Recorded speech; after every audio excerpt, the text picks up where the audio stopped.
Good morning. I am Dr. Tom Larkin, and I am here this morning with Dr. Gina Pritchard, who's my doctor. And for those of you who don't know, Dr. Gina Pritchard is probably one of the foremost experts on the Melatonin method of cardiovascular prevention. And this goes back many, many years. So I consider her an expert in functional medicine, a functional medicine doctor.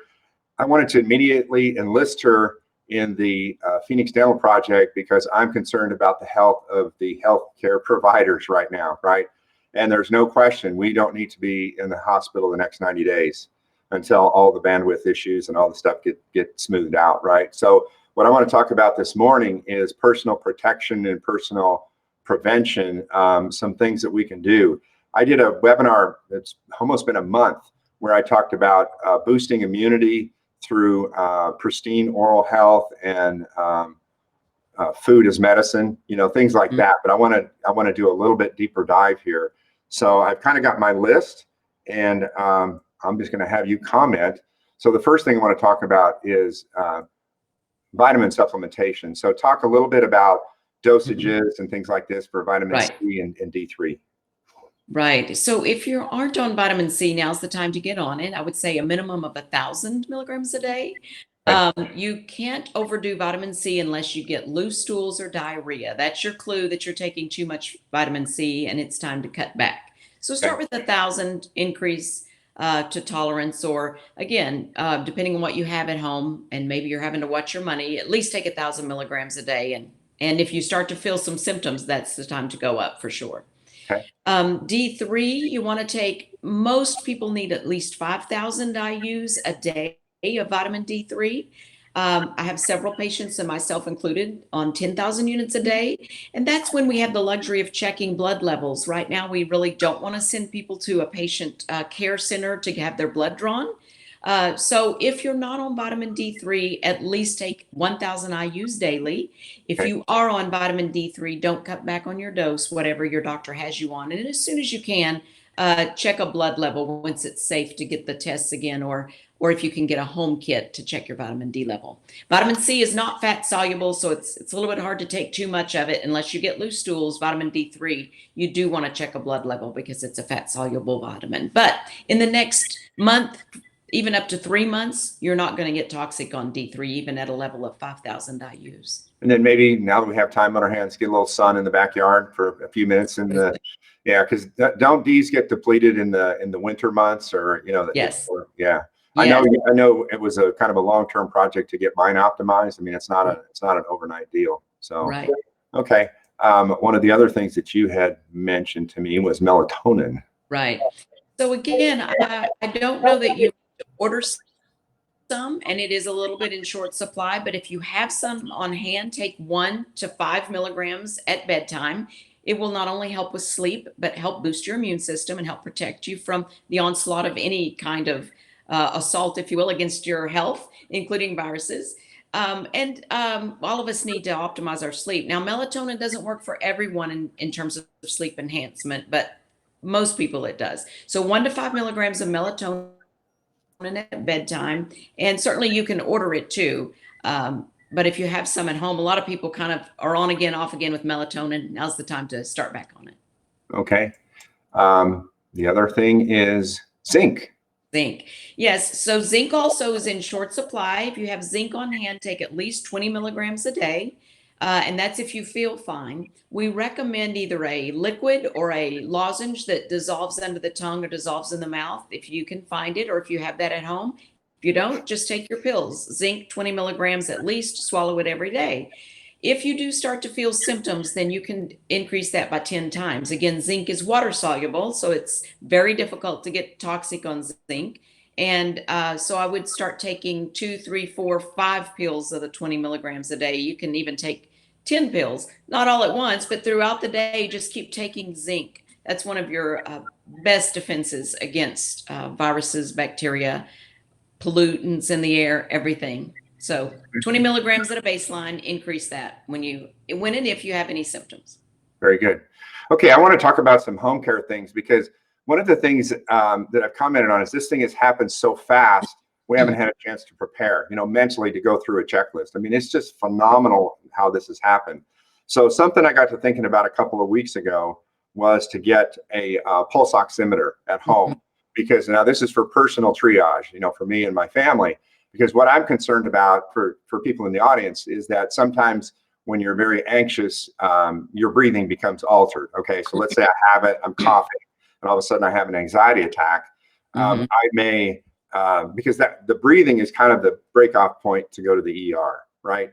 So if we take a baseline with the pulse oximeter, and then you do see a drop, and I've been told like 90 or below, something like that, just a significant change, that may be an indication to say, okay, this is the moment where you have to go, right? The other thing that I just got yesterday, and I'm really, a lot of this is not evidence-based, but as long as it can't hurt you at this point, why not? So this is Navage. And so we had discussed before, this thing kind of goes in your nose, and at some point I'm going to demonstrate it. It's the YouTube videos are pretty distressing. I mean, they're gross. But so we talk about the portal entrance of bacteria and viruses in the mouth, and or in the body. It's the mouth, the nose, and to a lesser degree, the eyes. Okay. So as a dentist, we should know what pristine oral health is. But I don't see a lot of conversation about the nose, biofilm, and what's going on. So where do they get the samples when they test you? They ram that Q-tip up to between your eyes, right? And my favorite, I've had that done once for the flu. Boy, that's not a fun test. No. So what about this concept of doing a saline rinse? It's only common sense, And I told you that my daughter is an ICU nurse, and I am just massively concerned on the day-to-day stories that she told me. So I went ahead and I got her one of these. Once again, cannot hurt, but if you look at all the anecdotal things on people with allergies, and they say that it shortens colds, it shortens the flu, when you're going in there and cleaning out the nasal passages, and I guess maybe to a degree the sinuses. Okay, so those are a couple of things that I think people need to consider for this self quarantine and things that you could possibly need at home. A couple other things that I got to thinking about was this. Okay, if you don't have one of the point and click ones, you should have individual thermometers for family members, right? If you go into self quarantine and everybody is sharing a thermometer, probably not the best thing, even if you wipe it off. I mean, I'm just thinking about self quarantine protocols, right? Yes. And that having individual thermometers is probably not a bad idea. The other thing, and this is greatly neglected, is I'd have a new toothbrush and have an antimicrobial, because I'm thinking in my mind, whatever room you choose to sell, you need to have your stuff there, right? What is the stuff that you need to support you? Okay. So I think these things that I'm talking about would, at least as a preventive thing, maybe have a better outcome. This entire antimicrobial approach of having the mouth, the throat, gargling with antimicrobial, just attacking this like you would any bacterial infection. So that's my, punch list of like individual things. Let's talk about social distancing, because I know you mentioned that we just need to really enforce that. Exactly. And everyone is becoming more and more weary from social distancing, of course, and being in close proximity with your family or friends, whoever you are living with, and the lack of being able to get out. But now is not the time to cut back on the efforts of social distancing. We all need to stay home unless absolutely necessary. And we do need to, just as you've outlined, even be cautious between each other. But certainly it's not the time to go out or even think, oh, well, it's been 3 weeks of this, or, I think it's going to be another month. Let's have so-and-so over for dinner. It's just not a good idea. Yeah. Even though it may be a small number of people, you just don't want to be exposed to any new people right now. And the other thing is, be really aware of where your hands are. So in addition to social distancing, things such as the mail and the cardboard boxes that arrive to your house when you order things, the groceries that you bring in, best to really unload everything outside with gloves on if you have them. If not, try to unload them. And then what you bring into the house, you want to clean that with either your alcohol prep or Clorox, Lysol wipes, bleach, whatever you're using to disinfect the countertops with. Before you put it in the refrigerator. I mean, obviously not the raw food, but the packaging, you want to make sure. Just assume that the COVID virus is on everything until proven otherwise. Everything you touch and everything you bring into the house, and just clean it appropriately, very Yeah. well, wash your hands often.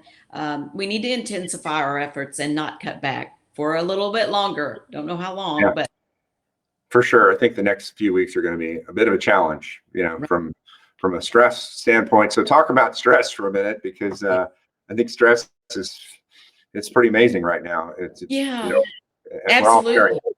Yeah. Yes, and going hand in hand with the pulse oximeter, that would also be a nice way to sort of assess when you are having an anxiety attack, or feel like maybe you're not breathing appropriately, is to have some of those tools with regard to diaphragmatic breathing, or dropping your breath down into the belly, if you will, and really Right. getting that slow, deep breathing going. A Right. lot of people use that during meditation, Yeah. which would also be additive to your stress reduction efforts. But we need to focus on nasal breathing, of course, and taking time out throughout the day, even if you don't feel like you're having an episode of anxiety, to breathe 4 to 6 times a minute, really slow it down, taking a nice slow inhale and exhalation in and out through the mouth, while just focusing on something that you're grateful for. That's one quick and easy, but very valuable, powerful technique to deal with stress. Just force yourself to turn off the news and to take your mind off of what's happening in the world right now. We can all think of one thing we're thankful for, even if it's just that you can breathe, that you can sit there and take the next breath. You have a chair to sit on, or there's something. Usually there's 2 or 3 things. Now there's some apps. Are there some apps that you like in Yes. particular? Yes, of course, if you have the Muse headband, that's great, but there's one called Calm that I particularly like. So Okay. look up Calm. Okay. All right. Very good. All right. The next topic is telemedicine. Now, it's Yeah. kind of so you and I, we were going to be in May. We were going to do a live event, the Preventive Intensive, which was a fantastic event that we've done in the past. It was a kind of an educational slash immersive, where we took the attendees and put them through the clinical testing of the Melatonin thing. And so I hated that we didn't get to do that in May. But one of the things that you have been doing for a while is, well, you've done telemedicine for a while. I mean, that's Right. how I see you. But you were kind of moving to that model. So one of the things I want this audience to know specifically is that you are now going to be offering a special offer for the people in the Phoenix Dental Project, so that there's no reason why a person can't enlist you immediately to begin to start. If you're one of the hardest things to find is a functional medicine doctor, right? So Right. I'm giving you one of the best functional medicine doctors on this site. All you're going to have to do is to fill out the form on our page and engage, and you can start managing people remotely, just like you manage me remotely. So, I really want to thank you in participating in this. I think this whole thing is going to be kind of special. It's very much solution based, because I see across all of Facebook people, kind of panicking and just not knowing what to do. And I really want to focus on people that are going to help us manage this next 90 days, 6 months, or whatever. So I can't thank you enough for participating in this. Oh, the pleasure and the honor is all mine, Tom. I think it's a very exciting project that you're doing, much needed, both for our personal health as well as our professions, if you will, and Yeah, dental hygienist, as well as MDs, DOs, nurse practitioners, RN, everybody. anyone in healthcare. We need Yeah, to think of ourselves first. So I'm yeah, glad you're focusing on that. And maybe we can have a virtual preventive intensive. We'll see. yeah. We But thought, down the road, there's no telling what we're going to pivot to. Very good. Thank exactly. you very But thank much. you so much for letting me participate.